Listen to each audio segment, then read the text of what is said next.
മോളെ, നിനക്ക് ഒരു ദിവസം തികച്ചന്റെ കൂടെ താമസിക്കുന്ന ഇഷ്ടമല്ലേ? ഡാഡിക്ക് ഞാനിവിടെ വരുന്നതും കൂടെ താമസിക്കുന്നതും പല വിധത്തിൽ അസൗകര്യമാണെന്ന് എനിക്കറിയാം. I feel bad to disturb you so. ഓടി അസത്തെ. എന്റെ കൂട്ടുകാരികൾക്ക് എന്നെ പിരിഞ്ഞിരുന്നാൽ ബോറടിക്കുമെന്ന് എപ്പോഴും പറയും.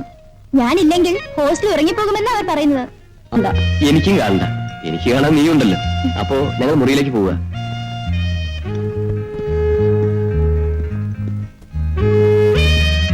പിന്നെ ഞാൻ പറഞ്ഞ പോലെ ഒന്ന് വേഗം ശരിയാക്കി എടുക്ക്. നീ കിടന്ന് പിടയ്ക്കാതെ ആദ്യം ഒന്ന് മെരുക്കിയെടുക്കട്ടെ.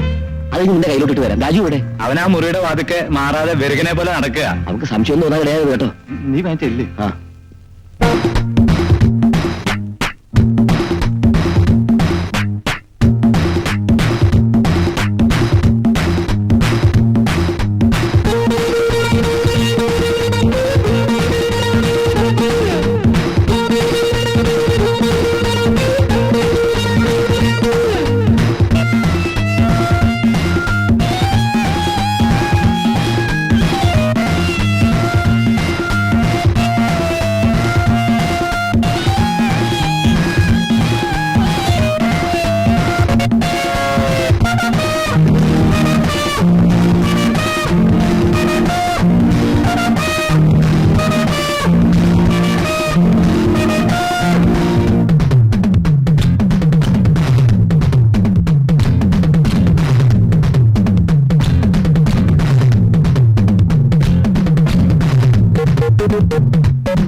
നീ ഇവിടെ ഇങ്ങനെ നേരം വിളിപ്പിക്കുകയാണോ?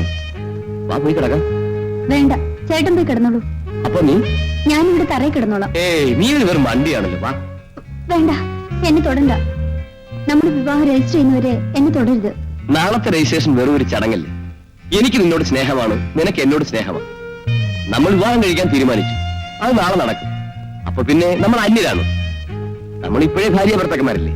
അതാ ഞാൻ വേണ്ടെന്ന് പറഞ്ഞത്. നാളെ വിവാഹം കഴിഞ്ഞേ ഞാൻ ചേട്ടന്റെ ഭാര്യയാകാവൂ, ചേട്ടന്റെ ഭർത്താവാകാവൂ. അത്ര പിടിവാശിയൊന്നും എന്നോട് വേണ്ട. ഞാനും വലിയ നിർബന്ധക്കാരനാ. ഞാനൊന്ന് തീരുമാനിച്ചാൽ മറുത്ത് പറയുന്നതോ വിസമ്മതം ഭാവിക്കുന്നതോ എനിക്കിഷ്ടമല്ല. ഞാൻ നിന്നെ എന്റെ ഭാര്യയാക്കാൻ തീരുമാനിച്ചു. അതിന് മറ്റാരുടെ എതിർപ്പും സമ്മതവും ഞാൻ അംഗീകരിക്കുന്നില്ല. എനിക്ക്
എന്നെ രക്ഷിച്ച ചേച്ചി എന്നെ കൊണ്ട് സത്യം ചെയ്യിച്ചില്ലായിരുന്നെങ്കിൽ അച്ഛനെ കാണാൻ ഞാൻ ജീവനോട് വരില്ലായിരുന്നു. അറിഞ്ഞുകൊണ്ട് ചെയ്യുന്ന തെറ്റാണ് മോളെ, പാപം. നീ പാപിയല്ല. എന്റെ പൊന്നുമോളെ, നീ കൂടെ എന്നെ അട്ടേച്ചു പോയാൽ എനിക്കിനി ആരുണ്ടടി? മോളെ, നിന്നെ രക്ഷിച്ച ആ ദേവതയെ ഒന്ന് വിളിക്കുമോളെ. ഞാനൊന്ന് നന്ദിയെങ്കിലും പറഞ്ഞോട്ടെ.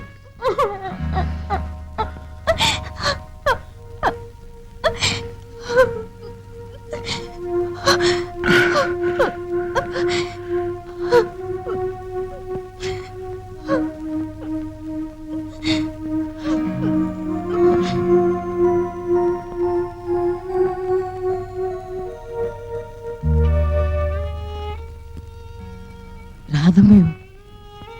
അതെ, ഞാൻ തന്നെ. കുഞ്ഞെ, ഞാൻ നിന്നോടും നിന്റെ കുടുംബത്തോടും ചെയ്തിട്ടുള്ള മഹാപാപങ്ങളും ദ്രോഹങ്ങളും ഓർക്കുമ്പോ എന്റെ ദൈവമേ, എന്റെ പാപങ്ങളുടെ ഫലം ഞാൻ എണ്ണി എണ്ണി അനുഭവിക്കുകയാണ് കുഞ്ഞെ. ഒരു വശമാകെ തളർന്ന് നരകദുരിതം അനുഭവിക്കുകയാണ് മോളെ. ഒരാശ്രയം ഇവളാണ്. ഇവൾക്ക് ഇങ്ങനെയും. നിങ്ങൾ എന്നെ കൊണ്ടുവിട്ട അതേ സ്ഥലത്ത് എനിക്ക് ഇവളെ കൊണ്ടുവിടാമായിരുന്നു. ഞാനത് ചെയ്തില്ല. നിങ്ങൾ ചെയ്ത ദ്രോഹത്തിന് ഈ പെൺകുട്ടി എന്ത് പിഴച്ചു? അച്ഛനമ്മമാർ ചെയ്യുന്ന പാപം മക്കളുടെ തലയിൽ വീഴുന്നു പറയുന്നത് ശരിയാണ് മോളെ. ഇല്ലെങ്കിൽ ഇവൾക്ക് ഈ ചതി പറ്റണോ? ഇവൾക്ക് പറ്റിയ അബദ്ധം നമ്മൾ മാത്രമേ അറിഞ്ഞിട്ടുള്ളൂ. മറ്റാരെയും അറിയിക്കാതെ ഇവൾക്കൊരു ജീവിതം കൊടുക്കാൻ സാധിക്കുമെങ്കിൽ അതിന് ശ്രമിക്കൂ. പറ്റുന്നില്ലെങ്കിൽ വിധി എന്നോർത്ത് സമാധാനിക്കൂ. അവളെയെങ്കിലും നഷ്ടപ്പെടാതെ നോക്കുന്നത് ഇനിയുള്ള കാലം നിങ്ങൾക്ക് ആവശ്യമാണ്.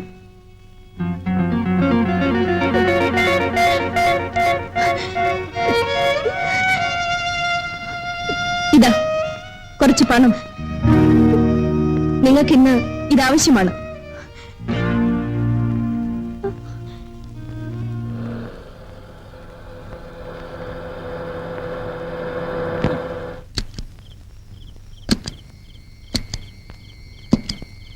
നമസ്കാരം. പീതാംബരം വന്നോ? അദ്ദേഹം ഉടനെ എത്തും. വേണ്ട കാര്യങ്ങളൊക്കെ ഏർപ്പാട് ചെയ്തിട്ടുണ്ട്. വന്നാട്ടെ.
രാവുണ്ണിയാള് വീരൻ തന്നെ. ഏതോ കോളേജിൽ പഠിക്കുന്ന കുട്ടിയാണത്രേ. ഹോസ്റ്റലിൽ നിന്ന് ഇറക്കിക്കൊണ്ടുവന്നിരിക്കുകയാണെന്നാ പറഞ്ഞേ. ആശാൻ അടിയറവ് പറഞ്ഞു. താത്തേക്ക് ഇറങ്ങി.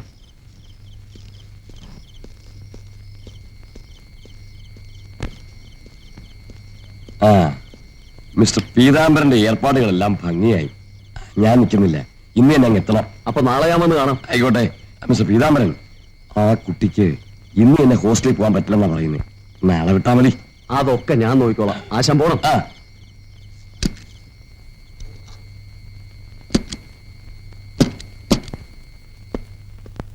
രാവുണ്ണി എപ്പോഴാ വരുമെന്ന് പറഞ്ഞത്? വെളുപ്പിന് വന്ന് കൊണ്ടുപോക്കോളാം പറഞ്ഞത്. കാശൊക്കെ നേരത്തെ കൊടുത്തോ?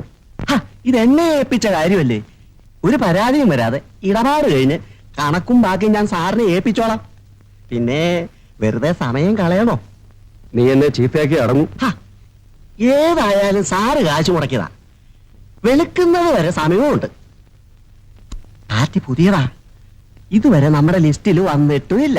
ഓഹോ, അങ്ങനെ ഒരു സംഗതി ഉണ്ടല്ലോ. ശരി.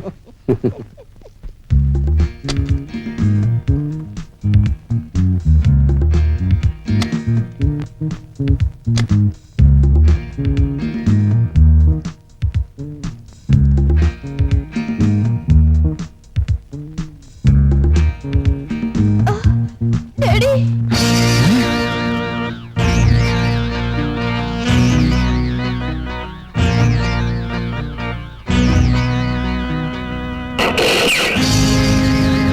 ആശാൻ ഇടപെട്ടില്ലെങ്കിൽ ഉദ്യോഗസ്ഥന്മാരുടെ ഇടപെടും കൊടുക്കേണ്ടതും കാണേണ്ടതും ഒക്കെ ഞാൻ ഏറ്റു. സംഗതി ആത്മഹത്യയായിരിക്കണം. പെൺകുട്ടി ഏതാണെന്ന കാര്യം പുറത്തറിയരുത്. നമുക്ക് രണ്ടുപേർക്കും ആപത്താണ്. ശരി, അതെ ശരി, ഞാൻ പിന്നെ വിളിക്കാം.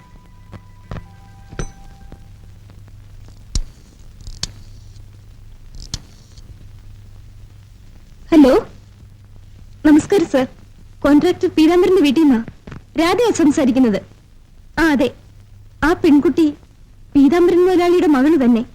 കൊന്നത് ആ കുട്ടിയുടെ സ്വന്തം അച്ഛനും. ഉന്നതരായ മറ്റൊരാൾ കൂടി ഇടപെട്ടാണ് സംഭവം. അതുകൊണ്ട് കൊലപാതകവും ആത്മഹത്യയും പെൺകുട്ടി അജ്ഞാതയുമാക്കാനുള്ള നീക്കങ്ങളാണ്. നടപടികൾ എടുത്തുന്നോ? എനിക്ക് വിശ്വസിക്കാൻ പ്രയാസമായിരിക്കുന്നു. അയച്ചു കഴിഞ്ഞോ? എടീ, ഇയാൾക്കാണ് ഇപ്പൊ ഫോൺ ചെയ്തത്. മന്ത്രിക്ക് പോലും വഴങ്ങാത്ത ആ ഐജിക്ക് പറഞ്ഞത് ഈ കേസിന്റെ കാര്യം തന്നെ. ഏത് കേസ്? ഏത് കേസെന്ന് നിങ്ങൾക്കറിയില്ലേ? ഓ, എങ്ങനെ ഓർക്കാനാണ്? ദിവസവും എത്രയോ കേസുകളാണ് നിങ്ങൾ ഉണ്ടാക്കുന്നത്. പക്ഷേ ഇതങ്ങനെയല്ലല്ലോ. ഒന്നുമില്ലെങ്കിലും സ്വന്തം മകളല്ലേ. അലർന്ന എന്തിന്? പെൺകുട്ടികളുടെ ശരീരം ഉപയോഗപ്പെടുത്തി പെർമിറ്റും ലൈസൻസും കോൺട്രാക്റ്റും പണവും പ്രതാപവും നേടി നിങ്ങൾക്ക് ദൈവം തന്ന ശിക്ഷയാണിത്. സ്വന്തം മകളെ കാര്യസാധ്യത്തിനായി മറ്റൊരാളിന്റെ കിടക്കറയിലേക്ക് പറഞ്ഞുവിടാൻ നിങ്ങൾക്ക് തന്നെ ഇടയായല്ലോ. ആരെയും എന്തും ചെയ്യാനും മടിക്കാത്ത ഒരു ഭയങ്കര ക്രിമിനലാണ് നിങ്ങളെന്ന് എനിക്ക് മനസ്സിലായതുകൊണ്ടാണ് നിങ്ങളെ നിയമത്തിന്റെ മുമ്പിൽ നിർത്തി ശിക്ഷിപ്പിക്കണമെന്ന് ഞാൻ തീരുമാനിച്ചത്. എന്നാൽ ഞാനും ചിലത് തീരുമാനിച്ചിട്ടുണ്ട്. നീ ഇനി ജീവിച്ചിരിക്കാൻ പാടില്ല. You are under arrest.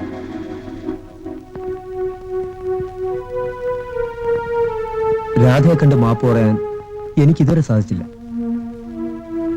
ഞാൻ രാധയോട് പൊറുക്കാനാകാത്ത അപരാധം ചെയ്തിട്ടുണ്ട്.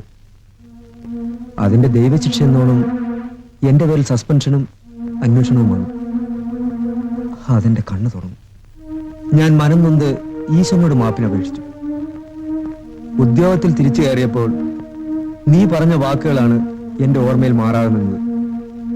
സാധുക്കളെ രക്ഷിക്കേണ്ട നിങ്ങളാണോ എന്ന് നീ അന്ന് കരഞ്ഞു പറഞ്ഞ വാക്കുകൾ ഇന്നും എന്റെ ഓർമ്മയിലുണ്ട്.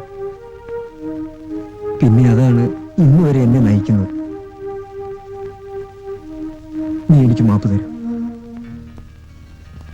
നടക്ക. എന്തോ തെറ്റിദ്ധാരണയുടെ പുറത്താണ് സാർ വന്നതെന്ന് തോന്നുന്നു. മേലുദ്യോഗസ്ഥന്മാരോട് സംസാരിക്കണമെങ്കിൽ ഇവിടുന്ന് ഫോൺ ചെയ്യാം. എനിക്കിപ്പോ ആരോടും ഒന്നും ചോദിക്കേണ്ട ആവശ്യമില്ല. തന്റെ സ്വാധീനത്തിനും പണത്തിനും അപ്പുറത്ത് ഒരു ശക്തിയുള്ള കാര്യം മറക്കരുത്.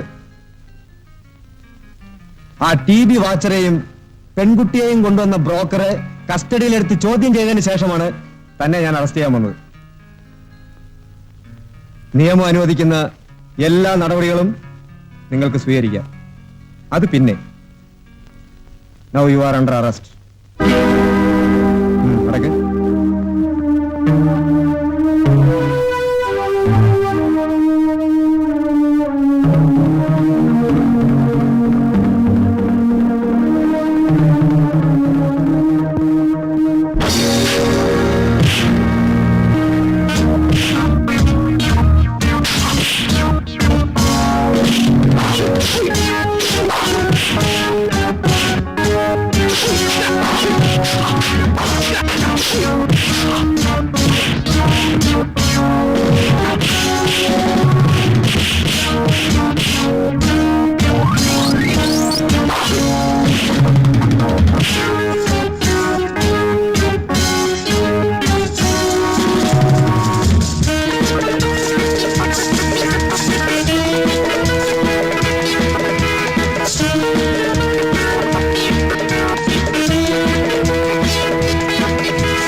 ഞാൻ അങ്ങേ തൊടാൻ പോലും അർഹയല്ല.